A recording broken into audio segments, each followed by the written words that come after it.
Fighting insurgents in the mountains of Afghanistan is not what NATO founders had in mind, but that's what the alliance faces today. NATO has some 60,000 troops under its command in Afghanistan. More are on the way. NATO spokesman James Apatarai says Afghanistan tops the agenda at the alliance's 60th anniversary summit. One key element, that's Afghanistan. The U.S. president will, I'm sure, wish to discuss with his allies how we adapt our strategy on Afghanistan. Where do we put our resources? What do we need to do better or differently to build on the success that we've had until now?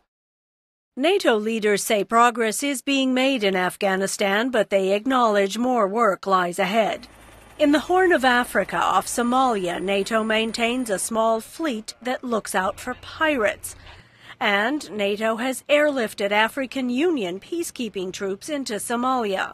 It is part of the evolution of the organization to deal with security threats that we would have never dreamed of addressing 20 years ago. NATO was founded in April 1949 with a dozen member states. It was to counter the rising threat from the Soviet Union.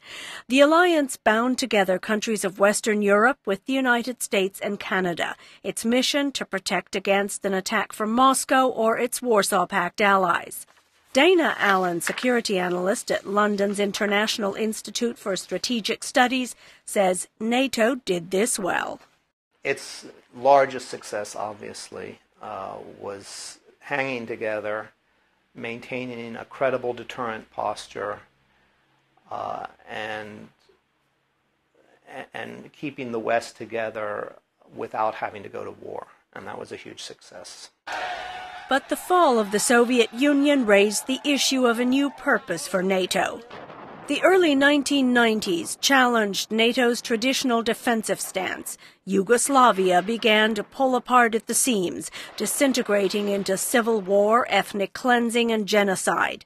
Then came Kosovo, where NATO operations forced Serbian troops to end their bloody campaign against Kosovo's ethnic Albanians. NATO was slow, the West in general was slow to react to this, but when it did so effectively. New operations and new opportunities after the end of the Soviet Union. NATO expanded eastward, taking in members from Poland to the Baltic republics and the Balkans, moving right up to the Russian border. More are waiting to join. Russia objects to plans by the United States to place a missile defense shield in Poland and the Czech Republic, recent NATO members. And Moscow is vehemently against further NATO expansion. The focus now on Ukraine and Georgia. Amid these unresolved issues, NATO is nevertheless looking to the future. What do we need to do?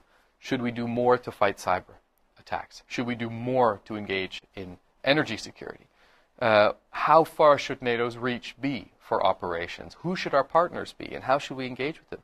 Analyst Dana Allen urges caution. It's an organization that exists, that brings a lot of countries to the table. That's already a lot. It's not necessary to make it, fit every crisis. In short, this 60-year-old alliance, now with 26 member states, needs to chart a course to make sure it remains relevant in the 21st century. Sonja Pace, VOA News, Brussels.